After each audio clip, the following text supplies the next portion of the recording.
Hello बच्चों, good morning. मैं अभिषेक आप सभी का अपने परिवार हैप्पी मैथ स्टडी में हार्दिक स्वागत करता हूं। चलिए बच्चों, क्लास 10th वाले हम लोग पढ़ रहे हैं द्विघात समीकरण। चलिए हम लोग क्या पढ़ रहे हैं? द्विघात समीकरण। द्विघात समीकरण में हम लोग कहां तक पहुंच गए? प्रश्नावली 4.3 में क्वेश्चन नंबर दूसरा हमारा पूरा हो गया था। दूसरे में 8 क्वेश्चन था, first second third fourth fifth six seventh eighth. 8 question आप लोगों का पूरा हो गया था। आज शुरुआत करेंगे लघु उत्तरीय प्रश्न की। लघु का यानी कि क्वेश्चन नंबर 3 से शुरुआत होगी। 2 का हमारा पूरा हो गया था, तो ये क्वेश्चन नंबर 3 लिखित समीकरण शुरू हो रहा है। ऐसी दो संख्याएं ज्ञात कीजिए, ऐसी दो संख्याएं ज्ञात कीजिए, ऐसी दो संख्याएं ज्ञात कीजिए जिनका योग 27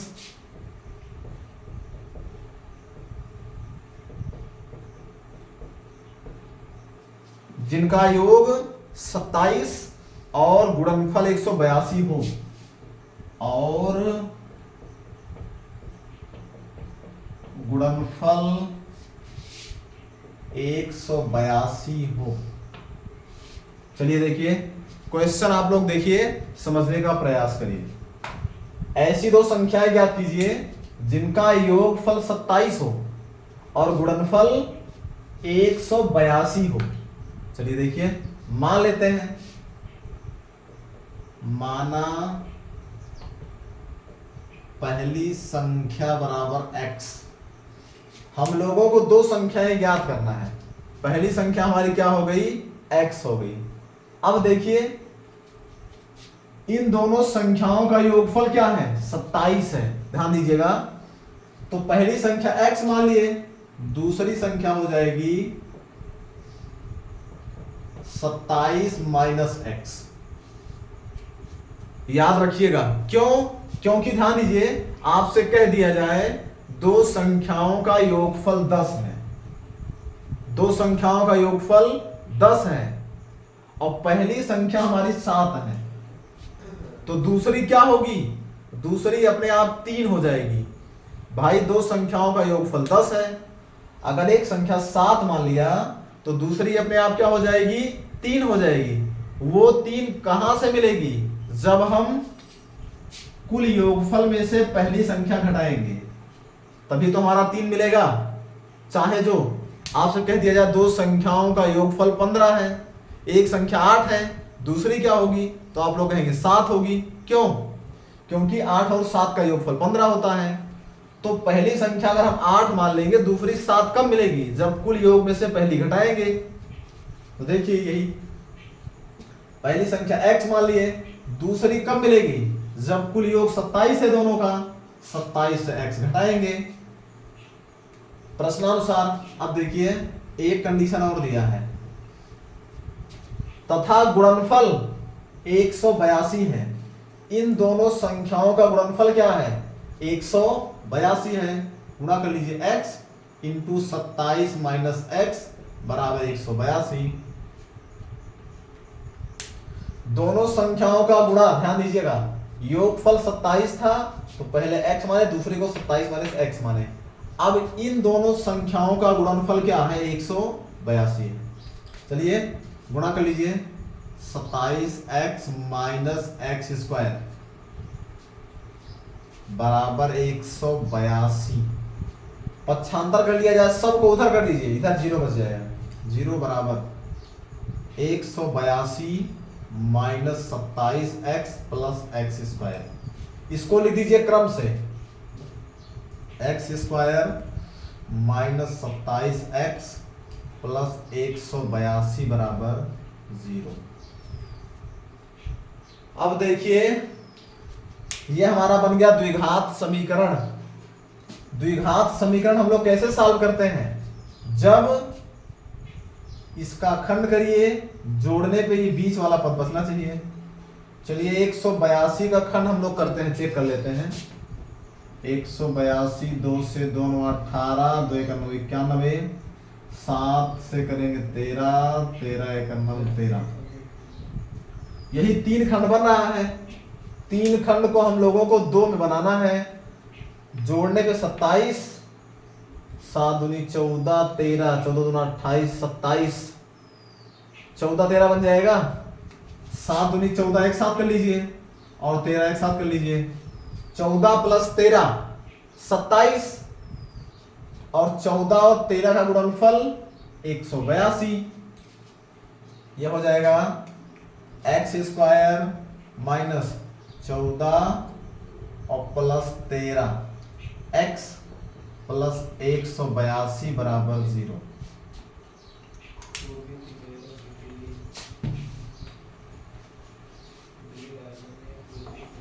चौदह में 13 जोड़ेंगे तो 27, 14 का 13 से गुणा करेंगे तो 182। हल कर लीजिए, x square minus 14 x minus 13 x plus 182 बराबर 0। एक्स से अंदर में गुणा किए हैं, ये माइनस है तो ये चिन्ह बदलेगा।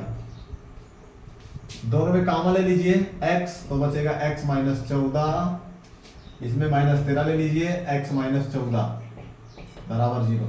माइनस कामा लेने पे चिन्ह बदल जाता है, ये माइनस बन जाएगा। अब x माइनस 14 दोनों तरफ, x माइनस 14 x माइनस 13 बराबर 0। एक बार ये 0 के बराबर, एक बार ये x माइनस 14 बराबर 0, तो x बराबर आ गया 14। दूसरा x माइनस 13 बराबर 0, x बराबर 13। देखिए बच्चों, 2 संख्याएं हम लोगों को मिल गई। कौन कौन सी? 14 और 13। उत्तर हो जाएगा 14, 13। x का 2 मान मिला हमें, एक 14 और दूसरा 13। चाहे इस तरह समझ लीजिए, या फिर यहां देखिए x का मान 14 मिल गया, यानी पहली संख्या 14 हो गई, और दूसरी संख्या हम माने हैं 27 माइनस एक्स। तो देखिए, जब 27 में से 14 घटाएंगे तो अपने आप 13 बच जाएगा। या पहली संख्या x का 2 मान आया है, 14 13 दोनों आया है। अगर हम 13 मान ले पहली संख्या, यहां पे 13, तो जब 13 घटेगा तो यहां 14 बच जाएगा।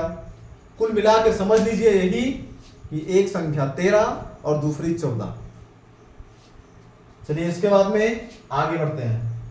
ये क्वेश्चन नंबर पहला, सॉरी कौन सा था? तीसरा। फिर चौथा क्वेश्चन देखते हैं।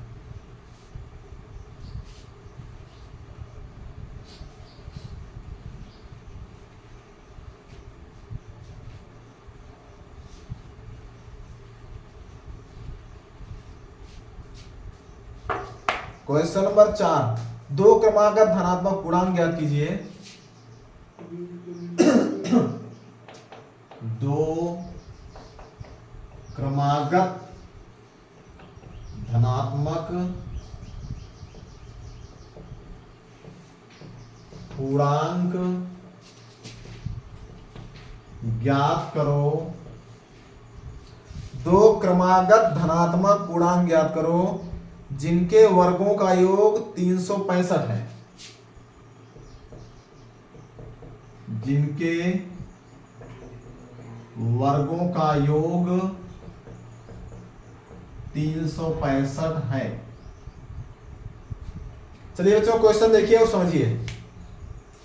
2 क्रमागत धनात्मक पूर्णांक ज्ञात कीजिए जिनके वर्गों का योग 365 है। ये 65 है, 365, 365 है। चलिए मान लीजिए, माना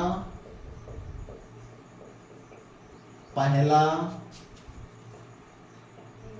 क्रमागत धनात्मक पूर्णांक बराबर x। 2 क्रमागत धनात्मक पूर्णांक ज्ञात करना है। पहला हम x मान लिए, और दूसरा क्रमागत धनात्मक पूर्णांक बराबर x प्लस 1। देखिए बच्चों, आप लोगों को हम एक क्लास में बताए थे क्रमागत संख्याएं किस प्रकार मानते हैं। क्रमागत कि अगर केवल क्रमागत कहेगा तो एक एक के अंतर पे मानेंगे, x, x+1, x+2, x+3, x+4। और अगर क्रमागत सम या विषम कहेगा तो हम लोग दो दो के अंतर पे मानेंगे, x, x+2, x+4, x+6, x+8 dot dot आगे जो भी रहेगा, जितनी कहेगा उतनी हम मान लेंगे हम लोग। क्रमागत का मतलब होता है क्रम से, सारी संख्याएं क्रम से होती हैं, एक के बाद दो, दो के बाद तीन, तीन के बाद चार, चार के बाद पांच। और क्रमागत सम या विषम बोलेगा तो दो दो के अंतर पे होता है, दो के बाद चार, चार के बाद छह, छह के बाद आठ, आठ के बाद 10, 10 के बाद 12, ये सम होता है। और विषम एक के बाद तीन, तीन के बाद पांच, पांच के बाद सात, सात के बाद 9, ये भी दो दो के अंतर पे होता है। तो केवल क्रमागत एक एक के अंतर पे माना जाएगा, लेकिन क्रमागत सम या विषम दोनों दो दो के अंतर मानेंगे। अब चलिए देखिए प्रश्नानुसार, इसके दोनों के वर्गों का योगफल 365 है, इसका वर्ग और प्लस इसका वर्ग, दोनों के वर्ग का योग, ध्यान दीजिएगा, दोनों के वर्गों का योग, इसका वर्ग और प्लस इसका वर्ग, दोनों का योगफल 365 है। दोनों का वर्ग करके जोड़ेंगे तो 365 के बराबर होगा। x² प्लस इसमें a प्लस बी का whole square, a² plus b² plus 2ab बराबर 365। ये a का मान, ये b का मान, x², इसको जोड़ लिया जाए, x² 2x² प्लस a का वर्ग 1 प्लस 2x बराबर 365। अब आगे हल करिए, 365 का पक्षांतर 2x² plus 1 plus 2x minus 365 बराबर 0। 2x²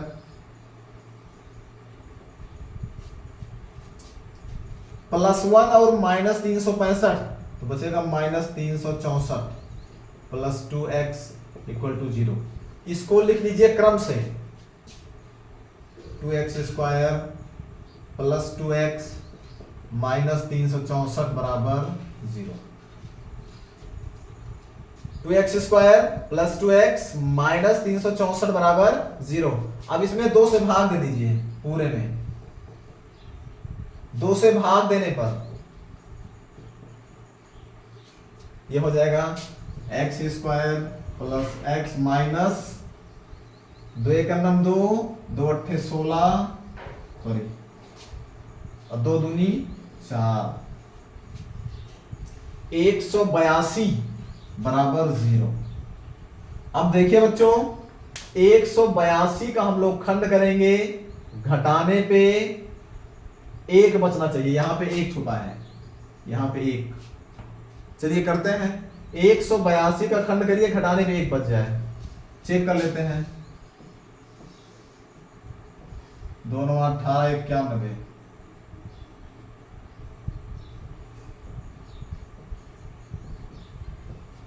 बस ये भी हमारा 14, 13 बन रहा है, ध्यान दीजिए तो 7 दूनी 14 और 13, 14, 13 ये वाला भी बन रहा है, 7 दूनी 14 और 13, 14 और 13 का गुणनफल 182, और 14 में से 13 घटाएंगे तो 1, साल कर लिया जाए,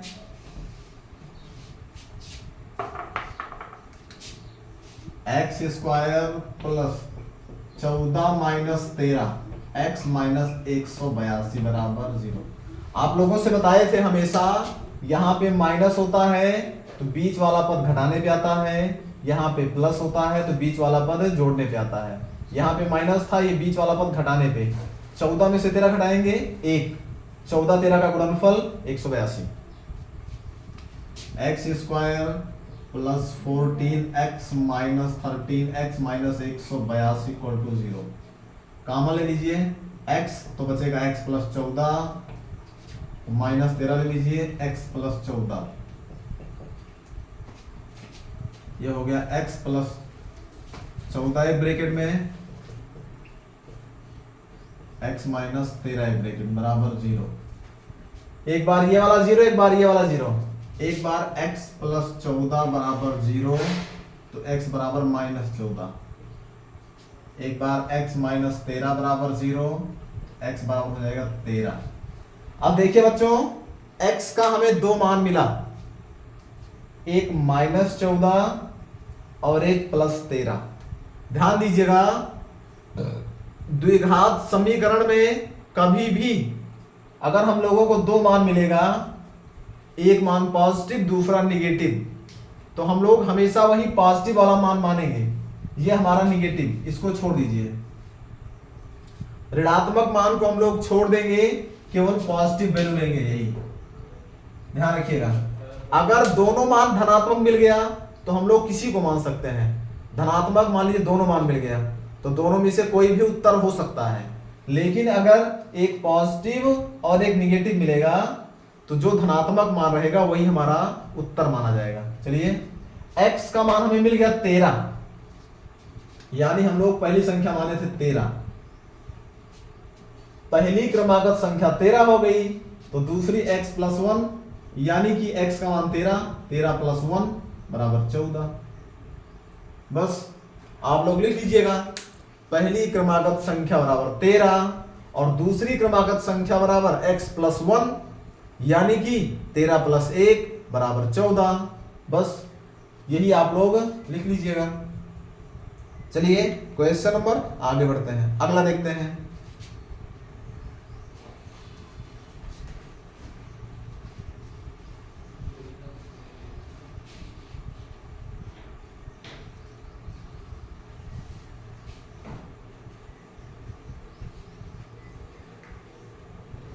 क्वेश्चन नंबर अगला,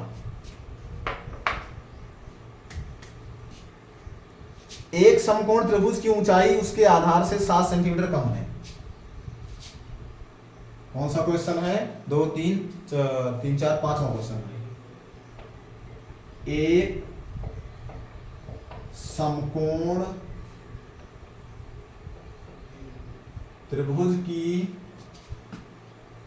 ऊंचाई उसके आधार से 7 सेंटीमीटर कम है। ऊंचाई उसके आधार से 7 सेंटीमीटर कम है। कम है यदि कर्ण 13 सेंटीमीटर हो, यदि कर्ण 13 सेंटीमीटर हो तो शेष दोनों भुजाएं ज्ञात करो। शेष दोनों भुजाएं ज्ञात करो। चलिए देखिए, शेष दोनों भुजाएं ज्ञात करो। क्वेश्चन देखिए, एक समकोण त्रिभुज की ऊंचाई उसके आधार से 7 सेंटीमीटर कम है। एक समकोण त्रिभुज हम बनाते हैं।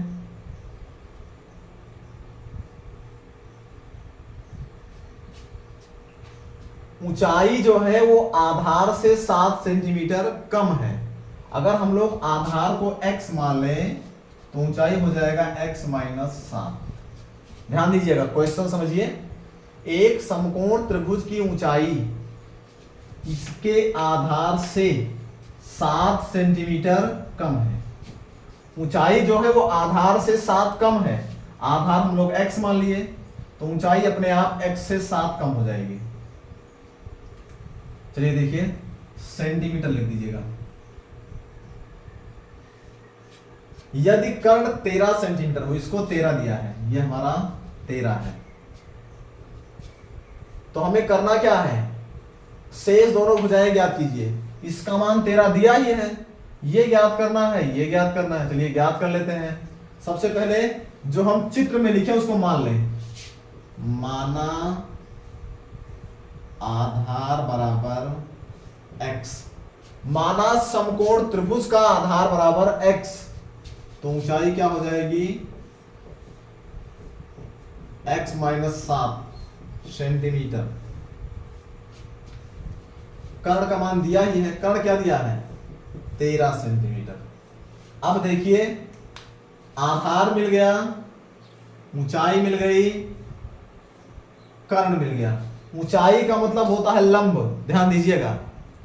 ये हमारा आधार है, ये हमारा लंब है और ये हमारा कर्ण है। अब बच्चों आप लोग ध्यान दीजिए, आप लोगों को पाइथागोरस प्रमेय पता होगा। पाइथागोरस प्रमेय क्या होता है? कर्ण पर बना वर्ग शेष दोनों भुजाओं पर बने वर्गों के योग के बराबर होता है। यानी कि सूत्र होता है कर्ण का स्क्वायर बराबर आधार का स्क्वायर प्लस लंब का स्क्वायर। कर्ण का मान 13, 13 का वर्ग बराबर आधार का मान x, x का वर्ग प्लस x माइनस 7 का वर्ग। 13 का वर्ग 169, 169 बराबर x square plus 1 minus b का whole square, a square plus b square minus 2ab। ध्यान दीजिए ये a का मान, ये b का मान, a माइनस b का whole square, a square plus b square minus 2ab। 169 equal to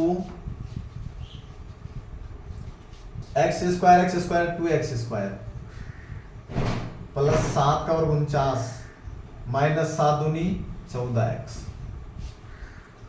अब आप लोग इसको पक्षांतर कर दीजिए, इधर 0 बचेगा बराबर 2x square plus 49 minus 14x, ये जाएगा माइनस 169। आगे बढ़िए, ये हो गया 2x स्क्वायर माइनस 14x लिख लीजिए, 49 प्लस और 169 माइनस घटेगा तो क्या बचेगा? माइनस में आएगा 0, 6 में से 4 गया 2 और 1, 120 बराबर 0। इसको 2 से भाग दे दीजिए, 2 से भाग देने पर तो ये हमारा बच जाएगा x स्क्वायर माइनस 7x और 2 से करेंगे 120 में भाग तो 60 माइनस 60 बराबर 0। बस बच्चों अब हमारा क्या हो गया? ये चलिए इसको मिटाते नहीं है अभी। ये हमारा क्या बन गया? ये बन गया गुणनखंड द्विघात समीकरण बन गया। देखिए 60 का खंड करिए, घटाने 7 बच जाए, कितना बचेगा? 12 5 12 5 12 पंचे 60, एक्स स्क्वायर माइनस 12 माइनस 5, 12 में से 5 घटाए 7, 12 पंचे 60, एक्स माइनस 60 बराबर 0। X square minus 12x plus 5x minus 60 बराबर 0। x कॉमन ले लीजिए, x माइनस 12 प्लस 5 ले लीजिए, x माइनस 12 बराबर 0। यह हो जाएगा x माइनस 12 एक ब्रैकेट में, दूसरे में x प्लस 5 बराबर 0। एक बार ये 0 एक बार ये 0 बराबर x माइनस 12 बराबर 0, तो x बराबर 12 आएगा। ये x प्लस 5 बराबर 0, तो x बराबर हो गया माइनस 5। अब देखिए आप लोगों से बताएं कि पॉजिटिव वैल्यू लेते हैं, नेगेटिव छोड़ देते हैं। छोड़ दीजिए, इसको छोड़ दीजिए, इसको ले लीजिए। x का मान कितना मिल गया? 12 मिल गया, 12 सेंटीमीटर। तो हमारा आधार कितना हो जाएगा? x का मान आधार यानी 12 सेंटीमीटर। फिर ऊंचाई आधार से 7 कम है, यानी कि आधार हमारा कितना आया है? 12। कितना आया है? 12 आया है। 12 माइनस 7 बराबर 5 सेंटीमीटर। आप लोग इसके आगे खुद से 1-2 लाइन लिख लीजिएगा। अतः आधार बराबर 12 सेंटीमीटर और ऊंचाई बराबर x माइनस 7, यानी 12 माइनस 7 बराबर 5 सेंटीमीटर। चलिए ये बच्चों क्वेश्चन नंबर 3, 4, 5। आज हम 3 क्वेश्चन आप लोग को बताए, तीसरा, चौथा, पांचवा। चलिए इसके बाद में हम लोग मिलेंगे अगली क्लास में। आप लोग पढ़ते रहिएगा, कोई डाउट होगा तो आप लोग कमेंट जरूर कीजिएगा। तब तक के लिए आप लोग खुश रहिए, मस्त रहिए। जय हिंद।